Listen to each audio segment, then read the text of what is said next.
प्रधानमंत्री नरेंद्र मोदी की अध्यक्षता में कैबिनेट की बैठक में लिए गए अहम फैसले। ग्रीन एनर्जी कॉरिडोर के दूसरे फेज को मंजूरी। 12,000 करोड़ रुपए से 7 राज्यों में बनेगी ट्रांसमिशन लाइन।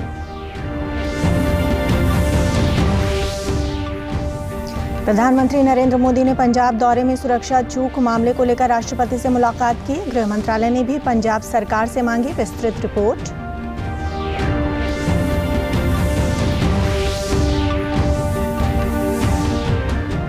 प्रदेश में कोरोना संक्रमण के बढ़ते मामलों के मद्देनजर सरकार ने महामारी अलर्ट सुरक्षित हरियाणा के तहत अब 11 जिलों को रेड जोन में किया शामिल।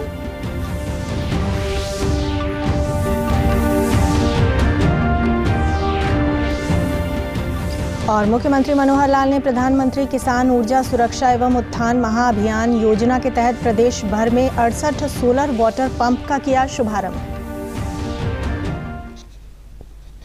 नमस्कार, मैं ऋतु कौशिक। अब समाचार विस्तार से। प्रधानमंत्री नरेंद्र मोदी की अध्यक्षता में आज कैबिनेट की बैठक हुई। बैठक में 2 बड़े फैसले लिए गए। इन फैसलों की जानकारी देते हुए केंद्रीय मंत्री अनुराग सिंह ठाकुर ने बताया कि इसमें ग्रीन एनर्जी कॉरिडोर के दूसरे फेज को मंजूरी दे दी गई है। इस 12,000 करोड़ रुपए के प्रोजेक्ट के तहत देश के 7 राज्यों में ट्रांसमिशन लाइन बनाई जाएगी। फेज 2 के अंतर्गत 7 राज्यों में, जो कि गुजरात, हिमाचल प्रदेश, कर्नाटक, केरल, उत्तर प्रदेश, तमिलनाडु, राजस्थान, यहाँ पर 10,750 kilometre circuit kilometre transmission line का निर्माण होगा।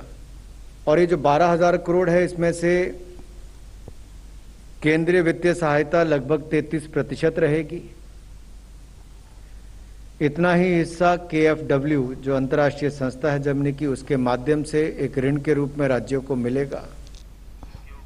केंद्रीय मंत्री ने बताया कि भारत और नेपाल के बीच उत्तराखंड के धारचूला में महाकाली नदी पर पुल बनाने के निर्माण को मंजूरी दी है। इस बारे में दोनों देशों के बीच समझौते पर जल्दी ही हस्ताक्षर किए जाएंगे। अगले 3 वर्षों में इस पुल के निर्माण का कार्य पूरा हो जाएगा। भारत और नेपाल के बीच में जो एक ब्रिज बनाने के लिए है, और ये महाकाली रिवर के ऊपर बनेगा धारचूला में। ये इसलिए भी महत्वपूर्ण है कि ना केवल नेपाल हमारा पड़ोसी देश है, बल्कि जैसा हम कहते हैं कि रोटी और बेटी की भी हमारा रिश्ता है। तो उत्तराखंड में रहने वाले लोगों को भी लाभ मिलेगा और नेपाल की ओर रहने वाले लोगों को भी महाकाली नदी पर बनने वाले इस पुल का बहुत बड़ा लाभ मिलेगा। और इसमें जल्द ही एक MOU दोनों देशों के बीच में साइन होगा। प्रधानमंत्री नरेंद्र मोदी ने पंजाब दौरे में सुरक्षा चूक मामले को लेकर आज राष्ट्रपति रामनाथ कोविंद से मुलाकात की। राष्ट्रपति ने इसे गंभीर विषय बताते हुए इस घटना पर चिंता व्यक्त की है। गौरतलब है कि प्रधानमंत्री का कल पंजाब के फिरोजपुर में विभिन्न विकास परियोजनाओं की आधारशिला रखने का कार्यक्रम निर्धारित था। पंजाब में बड़ी सुरक्षा चूक के कारण प्रधानमंत्री का काफिला प्रदर्शनकारियों की नाकेबंदी के कारण एक फ्लाईओवर पर 15-20 मिनट तक फंसा रहा था। गृह मंत्रालय ने पंजाब के फिरोजपुर में प्रधानमंत्री नरेंद्र मोदी की प्रस्तावित रैली में सुरक्षा में चूक मामले में संज्ञान लेते हुए पंजाब सरकार से विस्तृत रिपोर्ट मांगी है। मंत्रालय ने इस चूक की जिम्मेदारी तय करने और दोषियों के खिलाफ कड़ी कार्रवाई करने के लिए कहा है। गृह मंत्री अमित शाह ने ट्वीट कर कहा कि प्रधानमंत्री के दौरे में सुरक्षा व्यवस्था में इस तरह की लापरवाही पूरी तरह से अस्वीकार्य है। इसकी जवाबदेही तय की जाएगी। वहीं इस मामले में सुप्रीम कोर्ट कल सुनवाई करेगा। आज वरिष्ठ वकील मनिंदर सिंह ने मुख्य न्यायाधीश के सामने ये मामला रखा और जल्द सुनवाई की मांग की। मुख्यमंत्री मनोहर लाल ने पंजाब में प्रधानमंत्री नरेंद्र मोदी की सुरक्षा में हुई चूक के मामले पर प्रतिक्रिया व्यक्त करते हुए कहा कि प्रधानमंत्री को पंजाब में रैली करने से रोकना निंदनीय है और पंजाब के मुख्यमंत्री को पद पर बने रहने का कोई अधिकार नहीं है। मुख्यमंत्री ने कहा कि प्रधानमंत्री का यात्रा मार्ग पूरी तरह से गोपनीय रहता है, लेकिन उसको सार्वजनिक किया गया ये राज्य सरकार और पुलिस की चूक है। उन्होंने कहा कि पंजाब सरकार की विफलता के चलते वे पंजाब सरकार को बर्खास्त करने के लिए राष्ट्रपति से निवेदन करेंगे। फुल सिक्योरिटी का आश्वासन मिलने के बाद भी उनके रास्ते को अवरोध कर दिया गया और उनको रैली में जाने से रोका गया। यानी एक प्रकार से एक डेमोक्रेटिक कंट्री में किसी देश के प्रधानमंत्री के साथ कोई स्टेट की इस प्रकार की इकाई ऐसा एक घिनौना हरकत कर सकती है तो ये बहुत निंदनीय घटना है। और मैं समझता हूँ कि वहाँ के चीफ मिनिस्टर चन्नी को बिल्कुल भी अब अधिकार नहीं है वहाँ के शासन करने का। उसको तुरंत अपने पद को त्याग देना चाहिए। और सरकार का ये फेल्योर है, मैं इसको कंडम करता हूँ और मैं निश्चित रूप से देश के राष्ट्रपति जी को ये निवेदन करूँगा कि उस सरकार को बर्खास्त कर दिया जाए। प्रदेश में कोरोना संक्रमण के बढ़ते मामलों को देखते हुए सरकार ने महामारी अलर्ट सुरक्षित हरियाणा के तहत कुल 11 जिलों को रेड जोन में शामिल कर दिया है। ग्रुप ए में अब करनाल, पानीपत, कुरुक्षेत्र, यमुनानगर, रोहतक और झज्जर को भी शामिल कर इन जिलों में भी पाबंदियों को बढ़ाया गया है। इससे पहले गुरुग्राम, फरीदाबाद, अंबाला, पंचकुला और सोनीपत में ही रेड जोन में थे। अब इन जिलों में आवश्यक सेवाओं को छोड़कर बाकी सभी दुकानें, मॉल और बाजार को सायं 6 बजे तक ही खोलने की अनुमति होगी। इसके अलावा रात्रि 11 बजे से सुबह 5 बजे तक आवश्यक सेवाओं को छोड़कर आवागमन पर पूर्णतः प्रतिबंध रहेगा। सभी सिनेमा हॉल, मल्टीप्लेक्स, थिएटर और स्विमिंग पूल बंद रहेंगे। जिले में सार्वजनिक स्थानों जैसे कि सब्जी मंडी, अनाज मंडी, होटल, किराना स्टोर, दुकानों, स्थानीय बाजारों इत्यादि में केवल उन्हीं व्यक्तियों को जाने दिया जाएगा जिन्होंने कोरोना रोधी टीके की दोनों खुराक ले रखी होंगी। धार्मिक स्थलों, पेट्रोल पंप, पार्क, राशन की दुकानों में भी कोविड-19 के दोनों टीकों की खुराक लेने वाले लोग ही प्रवेश कर सकेंगे। बस और रेलगाड़ी से यात्रा करने पर भी टीके की दोनों खुराकों का प्रमाण पत्र दिखाना होगा। मुख्यमंत्री मनोहर लाल ने आज चंडीगढ़ से प्रधानमंत्री किसान ऊर्जा सुरक्षा एवं उत्थान महाअभियान योजना के तहत प्रदेश भर में 68 सोलर वाटर पंप्स का ऑनलाइन शुभारंभ किया। उन्होंने अपने खेतों में सोलर पंप लगाने वाले 219 किसानों को प्रमाण पत्र भी ऑनलाइन वितरित किए।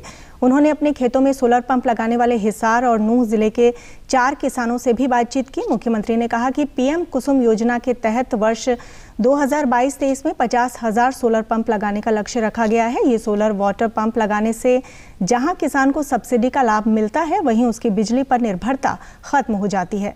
वो जब चाहे इस पंप से अपने खेत में पानी दे सकता है।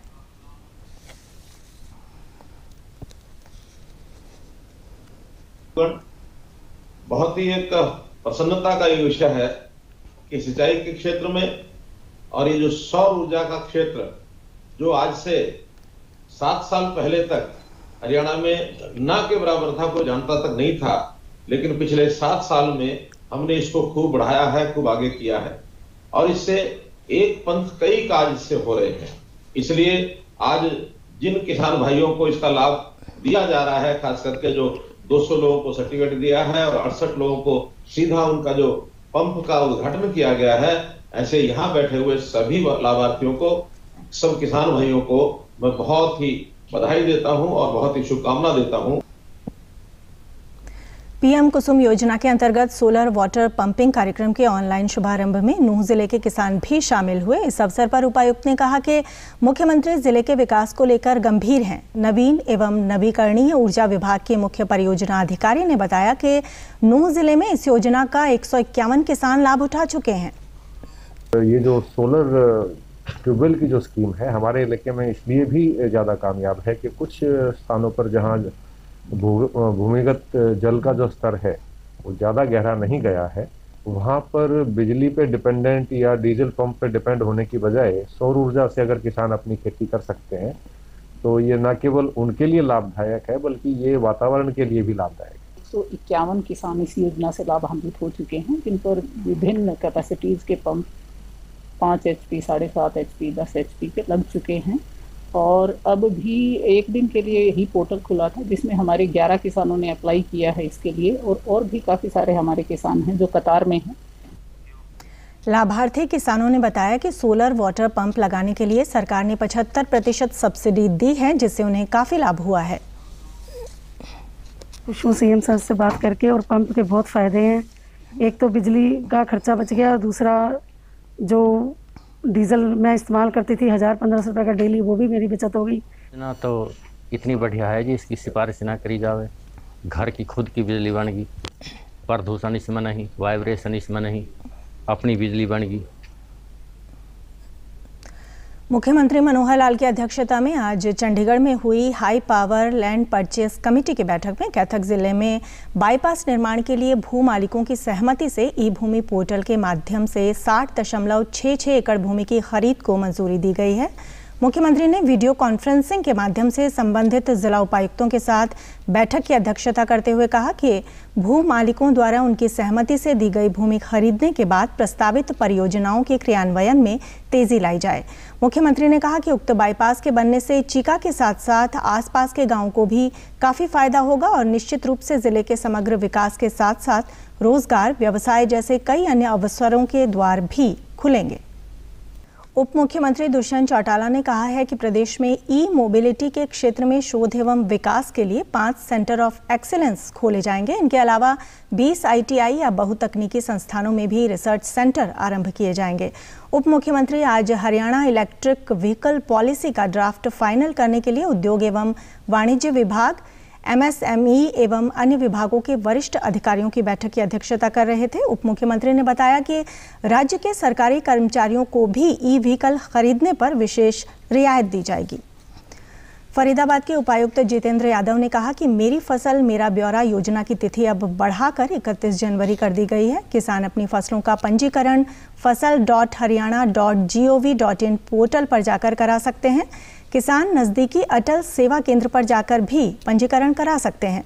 इसके लिए कृषि एवं किसान कल्याण विभाग द्वारा टोल फ्री नंबर 1800-180-2117 भी जारी किया गया है। उन्होंने बताया कि इस योजना का उद्देश्य किसानों को फसल बेचने में सुविधा पहुंचाने के साथ उन्हें विभिन्न योजनाओं का सीधे लाभ पहुंचाना है। प्रदेश की वॉलीबॉल टीम ने 47वीं जूनियर राष्ट्रीय वॉलीबॉल चैंपियनशिप में कांस्य पदक हासिल किया है। कांस्य पदक जीतने के बाद साई कुरुक्षेत्र में कल कप्तान अमन कुमार सहित 4 खिलाड़ियों का भव्य स्वागत किया गया। इस उपलब्धि पर भारतीय खेल प्राधिकरण के अधिकारियों ने साई कुरुक्षेत्र के 4 खिलाड़ियों और वॉलीबॉल के प्रशिक्षक राहुल सांगवान को बधाई दी है। टीम के प्रशिक्षक राहुल सांगवान ने कहा कि साई कुरुक्षेत्र के इन खिलाड़ियों के शानदार प्रदर्शन से ही ये उपलब्धि हासिल हुई है।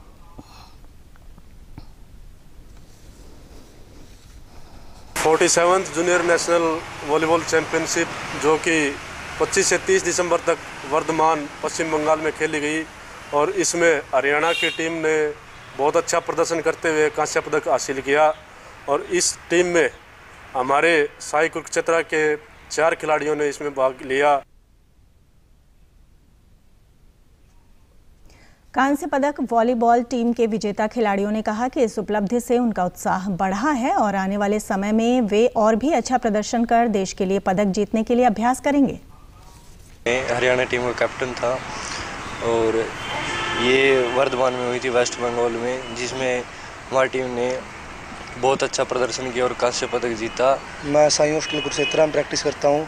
साई में बहुत ही अच्छी प्रैक्टिस कराई जाती है। आगे हमारा भी लक्ष्य है कि हम इंडिया के लिए खेलें, गोल्ड मेडल लाए। हम साई कुरुक्षेत्र से 4 लड़के थे जो कि हमारे ब्रोंज मेडल आया है और ये थोड़ा हमारा मेहनत का फल है। जो राहुल सांगवान जी हमारे कोच हैं, उन्होंने हमें थोड़ा बहुत अच्छे से मेहनत कराई। 3 सेशन लगते थे एक दिन में। अंत में इस बुलेटिन के मुख्य समाचार एक बार फिर। प्रधानमंत्री नरेंद्र मोदी की अध्यक्षता में कैबिनेट की बैठक में लिए गए अहम फैसले। ग्रीन एनर्जी कॉरिडोर के दूसरे फेज को मंजूरी। 12,000 करोड़ रुपए से 7 राज्यों में बनेगी ट्रांसमिशन लाइन। प्रधानमंत्री नरेंद्र मोदी ने पंजाब दौरे में सुरक्षा चूक मामले को लेकर राष्ट्रपति से मुलाकात की। गृह मंत्रालय ने भी पंजाब सरकार से मांगी विस्तृत रिपोर्ट।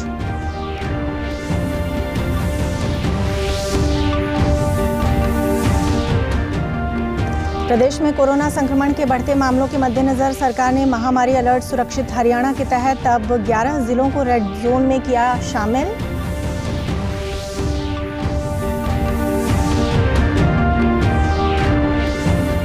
और मुख्यमंत्री मनोहर लाल ने प्रधानमंत्री किसान ऊर्जा सुरक्षा एवं उत्थान महाअभियान योजना के तहत प्रदेश भर में 68 सोलर वाटर पंप का किया शुभारंभ। सभी दर्शकों से अपील है कि आप जब भी घर से बाहर निकलें तब मास्क जरूर पहनें, 2 गज की दूरी बनाए रखें और एक नियमित अंतराल पर अपने हाथ धोते रहें। और अगर आप पात्र हैं तो टीकाकरण अवश्य करवाएं, तभी आप कोरोना महामारी से बच सकते हैं। आज के बुलेटिन में बस इतना ही। नमस्कार।